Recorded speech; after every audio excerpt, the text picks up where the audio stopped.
Hello everyone, welcome to the Gyanversity by the folk roots. मेरा नाम कनिका है और आज मैं इस चैनल पर अपनी पहली डेमो क्लास लेके आई हूँ।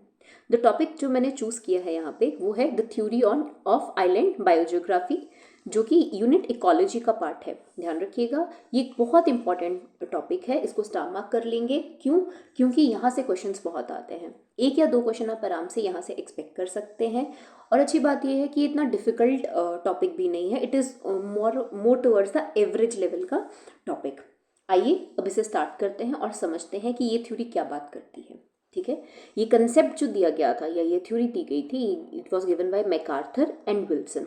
ठीक है, इसी थ्योरी को हम equilibrium theory of island biogeography भी कहते हैं।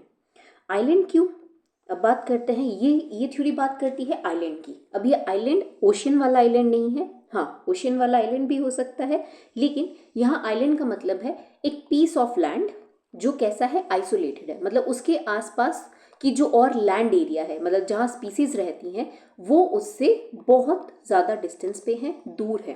तो ऐसा कोई आइसोलेटेड एरिया जो अकेला आइसोलेटेड एरिया है, उसे हम यहाँ आइलैंड मानेंगे। ये ओशियंस के अंदर भी हो सकता है, ये पहाड़ों के अंदर भी हो सकता है, ये डेजर्ट्स के अंदर भी हो सकता है। ये चीज़ ध्यान रखना, it is an isolated habitat of species, जहाँ कोई स्पीसीज रहते हैं। अब बात क्या कर रहे हैं, क्योंकि हम इसके ज्योग्राफिकल लोकेशन के अकॉर्डिंग बात कर रहे हैं, इसलिए यहाँ आ गया बायोजियोग्राफी। बायो क्यों? क्योंकि हम यहाँ उस आइलैंड के ऊपर स्पीसीज की बैलेंस की बात करेंगे। ज्योग्राफी क्यों? क्योंकि हमने उसके ज्योग्राफिकल फीचर्स के अराउंड एक आइलैंड की बात की है। अब सबसे इंपॉर्टेंट टर्म है इक्विलिब्रियम। इक्विलिब्रियम क्या है? This is the balance. अब बात क्या कह रहे हैं कि कोई आइलैंड है, उसके अंदर जो स्पीसीज है या नंबर ऑफ स्पीसीज है, उसका नंबर जो है वो इक्विलिब्रियम होता है। इक्विलिब्रियम मतलब एक बैलेंस होता है बिटवीन कि कितनी वहाँ नई स्पीसीज आई, जिसे हम इमिग्रेशन कहते हैं, और कितनी इस आइलैंड के ऊपर स्पीसीज खत्म हो गई, एक्सटिंक्ट हो गई। बात समझ आई कि किसी आइलैंड पे इमिग्रेशन और एक्सटिंक्शन की वजह से स्पीसीज के नंबर पे क्या फर्क पड़ रहा है, वो हमारा इस थ्योरी की बात करते हैं। आइए थोड़ा और इसको बेटर समझते हैं। ये थ्योरी क्या बोलती है? This theory proposes that number of species on an island is determined by balance between, balance की बात कर रहे हैं, इक्विलिब्रियम की बात कर रहे हैं, rate of immigration of new species to colonize it and rate of extinction of already existing species of that island. ये बात करते हैं, इसका मतलब ये है कि एक आइलैंड है, आइसोलेटेड आइलैंड है, इसके जो हमारा नंबर ऑफ स्पीसीज होंगे, मतलब इसमें जो हमारी स्पीसीज का नंबर है, स्पीसीज रिचनेस होगी, वो एक डिटरमाइन किया जाता है दो चीज़ों के द्वारा। एक कि कितनी एडिशन ऑफ न्यू स्पीसीज है, और दूसरा है कितना रिमूवल या मतलब कि खत्म हो रहे हैं। जो एडिशन है उसको हम इमिग्रेशन कह देते हैं, और जो रिमूवल है उसको हम एक्सटिंक्शन कह देते हैं। बाहर निकाल नहीं रहे हैं, लेकिन खत्म हो जा रहे हैं। अब वो खत्म क्यों हो रहे हैं वो हम आगे समझेंगे। ठीक है, तो क्या बोल रहे हैं, किसी भी आइलैंड पे जो नंबर ऑफ स्पीसीज है वो अफेक्ट होता है इमिग्रेशन और उसकी एक्सटिंक्शन की वजह से, और ये नंबर ऑफ स्पीसीज जो है वो मेंटेन होता है एक बैलेंस, एक इक्विलिब्रियम की वजह से between this immigration of new species, कि कहीं और से, किसी और आइलैंड से नई स्पीसीज आ रही हैं, और जो इस आइलैंड पे पहले से ही स्पीसीज थी उनके एक्सटिंक्शन का बैलेंस की वजह से ये हमारी थ्योरी बात करती है। अब थोड़ी सी इन टर्म्स को समझते हैं। इमिग्रेशन क्या है? इमिग्रेशन बोल रहा है incoming of individual of a species, कि किसी एरिया में नई स्पीसीज कहीं बाहर से आ रही हैं। समझ लीजिए ये एक आइलैंड है, दूर पानी में एक दूसरा आइलैंड है। अब कुछ हुआ, कोई बोट चली, यहाँ पे कोई जानवर इसके ऊपर आ गया, लेट्स से कोई इंसेक्ट इस बोट पे चला गया, और बाई चांस ये इस आइलैंड में ये वाली जो स्पीसीज वन थी वो नहीं थी। अब आइलैंड ए से ये आइलैंड बी, जो कि एक आइसोलेटेड आइलैंड है, वो बाय दिस बोट ये स्पीसीज ऑफ इंसेक्ट यहाँ पे पहुंच जाएगी। ये है हमारा इमिग्रेशन। अब एक्सटिंक्शन की बात करते हैं। एक्सटिंक्शन क्या है? किस आइलैंड पे लेट्स से 1 2 3 4 टाइप की स्पीसीज थी। अब इस आइलैंड में क्या हुआ, रिसोर्सेज, खाना कम होने लग पड़ा, लेट्स से फूड कम होने लग पड़ा। अब उसकी वजह से क्या है, ये 1 2 3 4 टाइप की जो स्पीसीज है आपस में लड़ के क्या करेंगी, इनमें से लेट्स से ये सबसे वीक 3 थी, ये नॉकआउट हो गई, ये एक्सटिंक्ट हो गई, ये खत्म हो गई। तो हमारे पास सिर्फ 1 2 और 4 स्पीसीज बचेंगी, और जो 3 है वो एक्सटिंक्ट कर जाएगी। क्यों? आपस की लड़ाई की वजह से। तो ये क्या है, complete wipe out of a species in a region. यहाँ रीजन का मतलब क्या है, ये किसी आइलैंड की बात हो रही है, किसी आइलैंड पे एक्सटिंक्शन की बात। अब इक्विलिब्रियम क्या है, it is a dynamic balance changing in nature. हमेशा याद रखना इस थ्योरी में जो इक्विलिब्रियम है दैट इज डायनामिक, ये चेंजिंग है क्योंकि इमिग्रेशन रेट और एक्सटिंक्शन रेट बदलता रहता है टाइम के साथ, इसलिए ये इक्विलिब्रियम हमेशा चेंजिंग इन नेचर है, ये डायनामिक इन नेचर है। लेकिन क्या है, एंड में बस ये है कि इमिग्रेशन और एक्सटिंक्शन के बीच में हमने एक बैलेंस बनाना है और उसके बेसिस पे हमारी स्पीसीज का नंबर जो है वो डिसाइड होगा। आई होप आपको यहाँ तक समझ आया होगा। अब हम आगे चलते हैं। अब ये जो हम ज्योग्राफिकल फीचर्स की बात कर रहे हैं, बायोजियोग्राफी की बात कर रहे हैं, जो अफेक्ट करते हैं इमिग्रेशन ऑफ एक्सटिंक्शन को, ठीक है। इमिग्रेशन को मैं आई से बोल दूंगी, एक्सटिंक्शन को मैं यहाँ ई से बोल दूंगी, ठीक है। ये जो ज्योग्राफिकल फीचर्स हैं जो इस इमिग्रेशन और एक्सटिंक्शन को अफेक्ट करते हैं, उनको समझते हैं। 3 तरीके के फीचर्स के ऊपर अब हम जो है यहाँ बात कर सकते हैं। लेट्स से ये मेरा आइसोलेटेड आइलैंड है, इसको मैंने ए बोल दिया।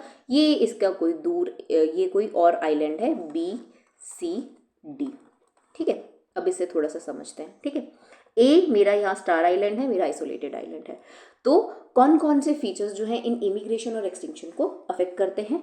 पहला है डिस्टेंस बिटवीन द आइलैंड, कि ए और बी का कितना डिस्टेंस है, ए और सी का कितना डिस्टेंस है और ए और डी का डिस्टेंस है। 2 आइलैंड्स आपस में पास भी हो सकते हैं और दूर भी हो सकते हैं। दूसरा जो फीचर है, जो ज्योग्राफिकल फीचर है, दैट इज द साइज। कोई आइलैंड कितना बड़ा है या कितना छोटा है, ये भी आपके इमिग्रेशन और एक्सटिंक्शन के रेट को अफेक्ट करता है।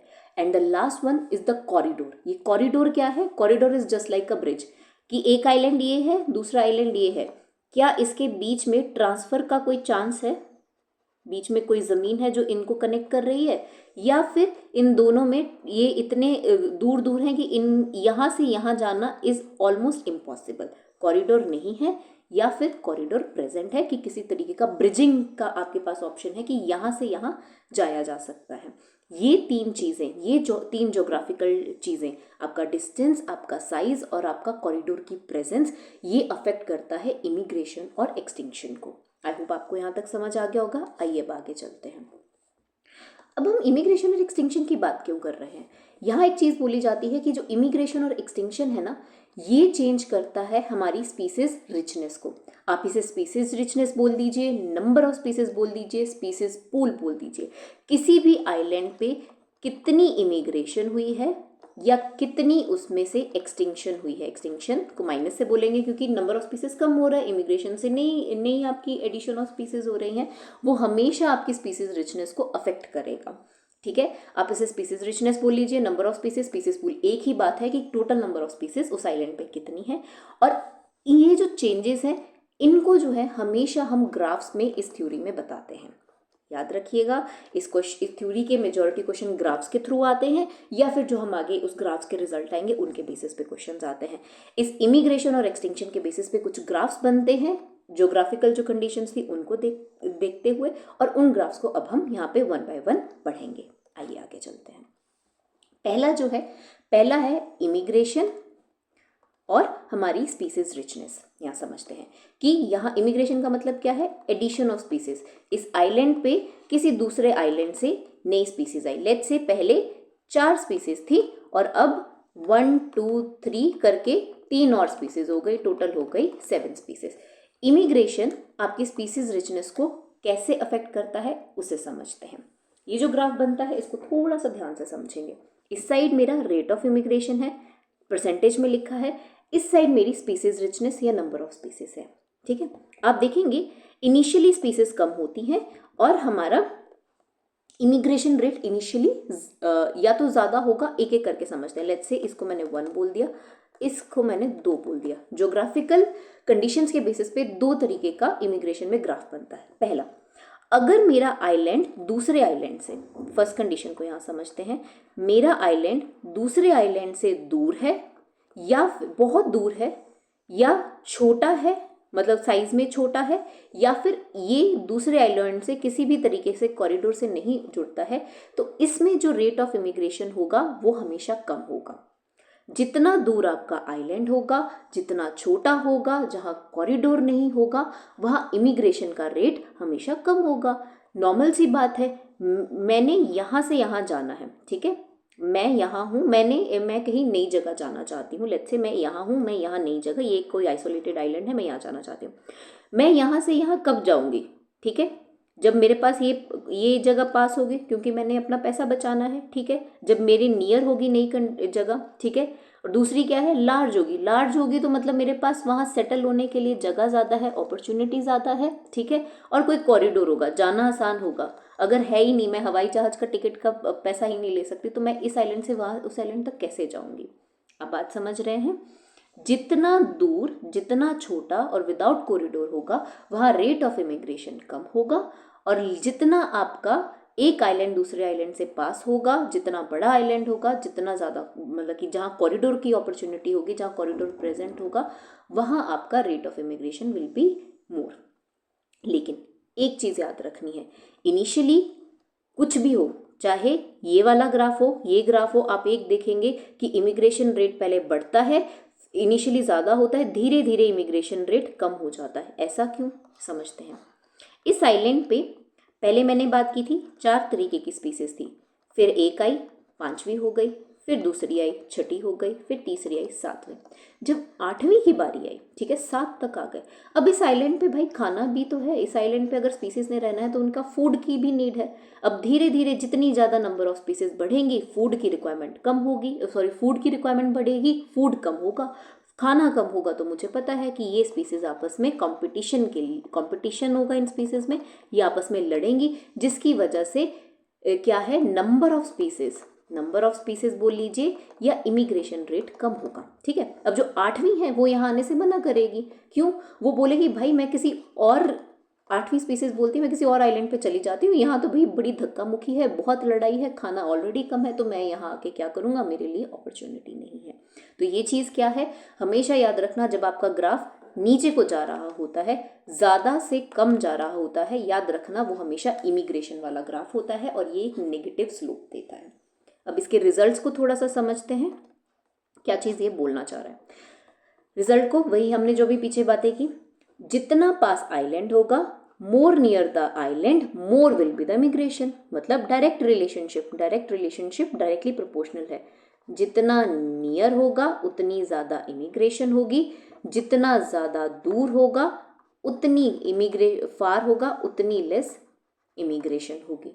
फार और नियर का इन्वर्स प्रोपोर्शन है, फार्दर द आइलैंड, जितना दूर उतनी कम इमिग्रेशन, क्योंकि वहां पहुंचना मुश्किल है, और जितना बड़ा, larger the island more is the immigration. ये आपकी किसकी बात कर रहा है, ये आपकी आइलैंड, ये भी डायरेक्ट रिलेशनशिप में है, जितना बड़ा आइलैंड वहाँ ज़्यादा इमिग्रेशन, क्योंकि अपॉर्चुनिटी ज़्यादा है, फूड के रिसोर्सेज ज़्यादा है, ठीक है। कैपेसिटी, क्योंकि उस आइलैंड में capacity to add new species ज़्यादा होगी, इमिग्रेशन फास्ट होगी। लेकिन जितना स्मॉल आइलैंड होगा, जितना छोटे साइज का आइलैंड होगा, इमिग्रेशन वहाँ इन्वर्स प्रोपोर्शनल में होगी, मतलब वो उतना कम होगी। क्यों, बिकॉज वहाँ पे जो स्पीसीज होंगे उनके बीच में बहुत ज़्यादा क्या है, कंपटीशन होगा। अब लास्ट जो है, corridor presence accommodates movement of new spaces. जहाँ कॉरिडोर होगा, मतलब जहाँ हमने बात किया कि एक आइलैंड दूसरे से कनेक्ट कर पा रहा है, चाहे वो किसी अगर ह्यूमन एक्टिविटीज़ की कोई जहाज आ जा रहा है वैसा कुछ बोल लें, या किसी कोई ज़मीन के टुकड़े के थ्रू एक आइलैंड दूसरे आइलैंड के साथ कनेक्ट कर पा रहा है, तो वहाँ पे मूवमेंट ऑफ स्पीसीज ज़्यादा होगी, वहाँ इमिग्रेशन ज़्यादा होगी। जहाँ कॉरिडोर ही नहीं है, ठीक है, मैं बैठी हूँ यहाँ, दूसरा आइलैंड है यहाँ कोई शिप जाता ही नहीं है, तो मेरी यहाँ से यहाँ की इमिग्रेशन कैसे होगी, है ना। अब स्टार मार्क करके एक चीज़ पढ़ते हैं, immigration curve is always decrease with increase in number of species. हमने यही बात की अभी पीछे कि जैसे जैसे स्पीसीज का नंबर बढ़ेगा, इनिशियली इमिग्रेशन ज़्यादा होता है, धीरे धीरे कम हो जाता है, ये नेगेटिव स्लोप बनाता है। क्यों, क्योंकि competition increases among the species, it is always negative in nature. I hope आपको ये फर्स्ट टाइप का कर्व समझ आ गया होगा। आइए अब हम सेकेंड टाइप के कर्व की बात करते हैं, that is your extinction and species richness. अब एक्सटिंक्शन क्या है, कि हमारा रिमूवल ऑफ स्पीसीज है, कि किसी आइलैंड पे वो रिमूवल है, या डेथ ऑफ स्पीसीज, डेथ बोल दें, या खत्म हो जा रही है, टोटली वाइप आउट हो जा रही है, डेथ ऑफ स्पीसीज, ठीक है। अब मेरा जो आइसोलेटेड आइलैंड था उसमें मेरी स्पीसीज जो थी पहले 5 थी, अब 4 रह गई। 4 क्यों रह गई? एक ही कारण है, हमेशा याद रखना, कंपटीशन की वजह से। ठीक है, ठीक है, कंपटीशन की वजह से। अब यहाँ पे हम इसके ग्राफ को समझते हैं। ठीक है, रेट ऑफ एक्सटिंक्शन क्या बोल रहा है?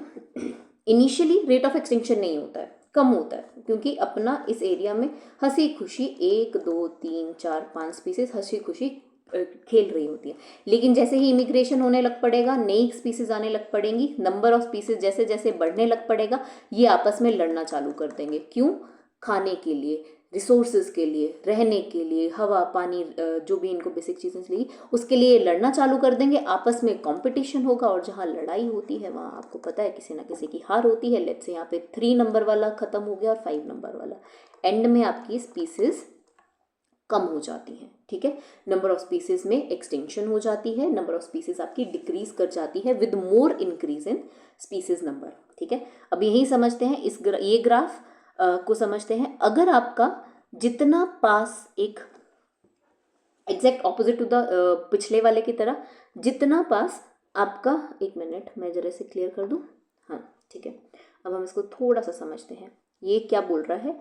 जितना पास आपका एक आइलैंड होगा, जितना ज़्यादा बड़ा आइलैंड होगा और जितना ज़्यादा कॉरिडोर होगा, वहाँ रेट ऑफ एक्सटिंक्शन कम होगी। ठीक है, वही चीज़ पर थोड़े से उल्टे तरीके से। ठीक है, मेरा ये और ये 20 किलोमीटर है, ये और ये 40 किलोमीटर में मेरा, लेट्स से एग्जाम्पल के तौर पे बोल रहे हैं, आइलैंड है।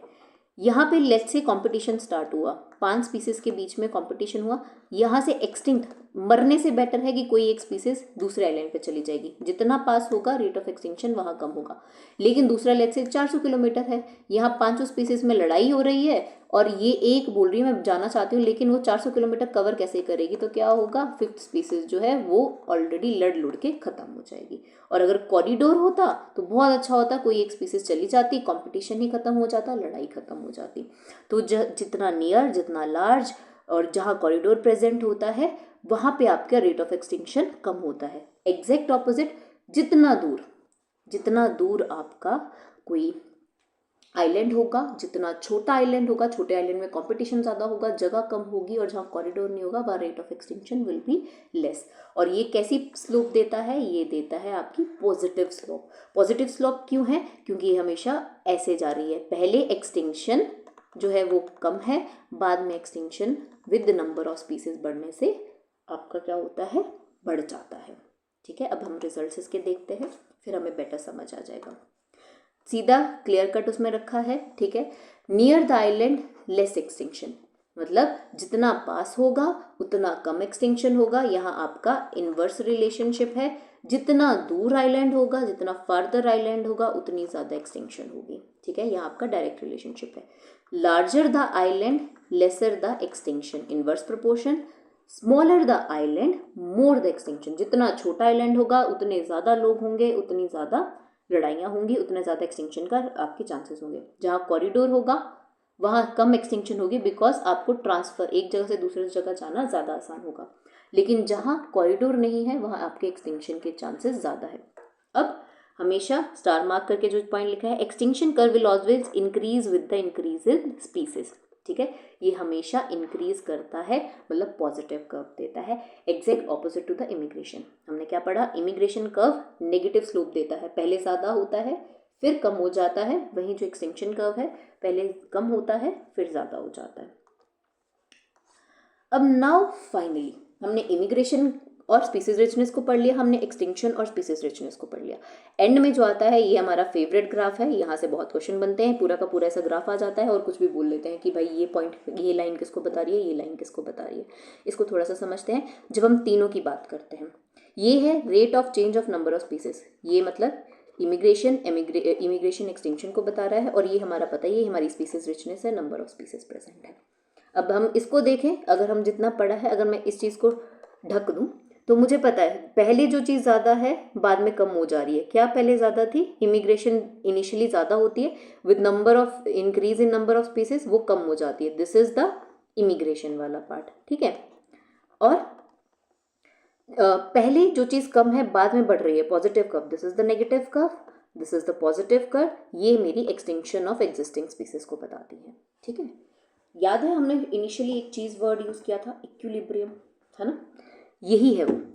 आपकी इमिग्रेशन और एक्सटिंक्शन, मतलब कि rate of immigration, rate of extinction जिस पॉइंट पर मिलते हैं उसी को हम पॉइंट ऑफ इक्विलिब्रियम बोलते हैं, पॉइंट ऑफ इक्विलिब्रियम। और याद रखना ये डायनामिक है, ये आगे पीछे हो सकता है, ठीक है, क्योंकि आपकी कभी आपकी ये ऐसे ऐसे भी जा सकता है, ठीक है, ये ऐसे ऐसे भी जा सकता है, मतलब ज़रूरी नहीं है सेंटर में हो। पहले अगर यहाँ है तो वो थोड़ा यहाँ भी हो सकता है, या फिर वो ऐसे ऐसे भी हो सकता है, थोड़ा इधर भी आ सकता है, मतलब शिफ्ट हो सकता है इधर से उधर, रेट के ऊपर डिपेंड करने से कि कितना इमिग्रेशन है या कितना एक्सटिंक्शन है, उसके बेसिस पे जहाँ पे ये दोनों लाइंस, ये दोनों ग्राफ्स ज्वाइन करते हैं उस पॉइंट को हम पॉइंट ऑफ इक्विलिब्रियम बोलते हैं। आई होप आपको ये ग्राफ समझ आ गया। ग्राफ्स बहुत इंपॉर्टेंट है, डायरेक्ट ग्राफ्स आ जाते हैं और पूछ लेते हैं कि भाई ये वाली लाइन क्या चीज़ को बता रही है, तो ये चीज़ आपको पता होनी चाहिए। आइए अब हम रिजल्ट की बात करते हैं, ठीक है। रिजल्ट एंड में क्या बोल रहा है, this is the most important वो है, अब इस चीज़ को याद रखना। As number of immigrating species increases, rate of extinction of existing species also increases. हमने पढ़ा है ये, वही चीज़ यहाँ लिखी है। जैसे जैसे इमिग्रेशन बढ़ता जाता है वैसे वैसे एक्सटिंक्शन भी बढ़ता जाता है। मतलब जैसे जैसे नई स्पीसीज आती जाएंगी, जितनी ज़्यादा नई स्पीसीज आती जाएंगी उतना ज़्यादा पुरानी स्पीसीज में एक्सटिंक्शन का खतरा, मतलब नंबर बढ़ रहा है। जैसे जैसे क्राउड बढ़ेगा वैसे वैसे एक्सटिंक्शन के प्रोबेबिलिटी भी बढ़ जाती है। आई होप आपको ये पॉइंट 1 क्लियर होगा। पॉइंट 2 समझते हैं, ये किस प्रिंसिपल को फॉलो करता है, तो ये कॉम्पिटिटिव एक्सक्लूजन प्रिंसिपल को फॉलो करता है। कॉम्पिटिटिव एक्सक्लूजन प्रिंसिपल हम डिटेल में इकोलॉजी में पढ़ेंगे, बस इतना याद रखना। ये क्या बोलता है कि कंपटीशन की बात करता है। कंपटीशन मैंने क्या बताया, रिसोर्स के लिए है। रिसोर्स क्या हो सकती है, आपका फूड, हैबिट आप कहाँ रहना चाहते हैं, उन चीज़ों के लिए। जैसे जैसे चीज़ों के लिए नंबर ऑफ स्पीसीज बढ़ रहा है, कंपटीशन बढ़ रहा है, एक्सटिंक्शन बढ़ती है, इमिग्रेशन डिक्रीज करती है। याद रखना, अगर आपको पूछ लिया जाए कि ये थ्योरी किस प्रिंसिपल के ऊपर बेस्ड है, तो it is based on competitive exclusion principle. Competition की बात कर रहे हैं। Last but not the least, point at which extinction rate and colonizing rate are equal is termed at point of equilibrium. हमने वही बोला, जहाँ पे इक्विलिब्रियम एंड एक्सटिंक्शन जहाँ पे इक्वल है, मतलब जहाँ पे इक्वल है, that is your point of equilibrium. And the last one याद रखिएगा, number of species found of island is determined by dynamic equilibrium. ये डायनामिक इक्विलिब्रियम वाला, ये कितनी नंबर ऑफ स्पीसीज एग्जिस्ट करेंगी वो उस इक्विलिब्रियम, ये जो पॉइंट ऑफ इक्विलिब्रियम है ये डिफाइन करता है on depending on the immigration and extinction of species. I hope आपको ये क्लियर होगा। अब आइए लास्ट में हम एक या दो क्वेश्चन सॉल्व करके देखते हैं। अगर हमने सॉल्व कर लिए तो समझ जाएंगे कि हमारा कंसेप्ट क्लियर है।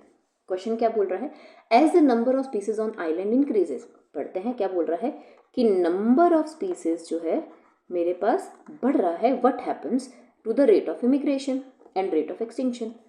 चलो अब हमने क्या पढ़ा था, हमें याद है कि जैसे जैसे स्पीसीज बढ़ेगी इमिग्रेशन कम होगा, अगर मैं इमिग्रेशन की बात करें नेगेटिव। और दूसरा हमने क्या पढ़ा था एक्सटिंक्शन के बाद, जैसे जैसे स्पीसीज बढ़ेगी एक्सटिंक्शन बढ़ेगा। अब पढ़िए कहीं है ऐसा, इमिग्रेशन जो कम हो रहा है, एक्सटिंक्शन जो बढ़ रहा है। फर्स्ट इमिग्रेशन इंक्रीज, क्या इमिग्रेशन इंक्रीज हो रहा है इस ग्राफ के अकॉर्डिंग? नहीं, पहला पॉइंट गलत। सी देखते हैं, क्या दोनों डिक्रीज कर रहे हैं? हमारे पास तो इमिग्रेशन डिक्रीज कर रहा है और ये इंक्रीज कर रहा है, ना दोनों ही डिक्रीज कर रहे हैं ना दोनों इंक्रीज कर रहे हैं, बल्कि क्या हो रहा है, बी पॉइंट देखेंगे, इमिग्रेशन कम हो रहा है, एक्सटिंक्शन इंक्रीज हो रहा है। Your answer will be this. I hope आपको ये क्वेश्चन क्लियर होगा। Now let's come to the next question. The theory of island biogeography has been applied to which of the following? Very interesting question. Mountain peaks, fragmented forest, lakes. किसकी बात कर रहा है? Island की बात कर रहा है। हमें क्या पता है, एक ऐसी आइलैंड जो कैसा है, याद रखना आइसोलेटेड है, ठीक है। जो माउंटेन पीक्स हैं, पहाड़ की चोटियां हैं, वो भी क्या है, आइसोलेटेड है ना, दूसरे पहाड़ से तो दूर है ना, तो ये एक आइसोलेटेड एरिया हुआ। फ्रेगमेंटेड फॉरेस्ट की बात करें, एक जंगल है, घना जंगल है, लेकिन दूसरे जंगल से बहुत दूर है, रास्ते में कोई जंगल नहीं है, ये भी एक आइसोलेटेड एरिया हुआ। लास्ट लेक्स, एक लेक मेरा यहाँ है, एक लेक मेरा यहाँ है, बीच में बहुत सारे अलग अलग तरीके की वेजिटेशन है, तो ये भी एक आइसोलेटेड एरिया हुआ। तो हमारा आंसर क्या हो जाएगा, ऑल द अबव। ये थ्योरी जो है आइसोलेटेड एरियाज, आइसोलेटेड हैबिटेट्स की बात करती है, और ये तीनों की तीनों ही आइसोलेटेड हैबिटेट्स हैं। आई होप आपको आज का लेक्चर अच्छा लगा होगा। ये एक डेमो क्लास थी, मेरी भी पहली कोशिश है। जल्द ही हम कुछ दिनों में पूरा कोर्स लेके आएंगे। We will start our course very soon. और अगर आपको ये वीडियो अच्छी लगी होगी तो आप लाइक कर सकते हैं, आप सब्सक्राइब कर सकते हैं। आपको कोई क्वेरी होगी तो आप वो क्वेश्चन भी यहाँ पे पूछ सकते हैं। मैंने यहाँ पे पॉइंट टू पॉइंट क्वेश्चंस और कंसेप्ट रखने की कोशिश की है। आई विल ट्राई कि मैं और बेटर पढ़ा सकूं। और keep stay with us. I hope you will love this concept, and thank you and good night.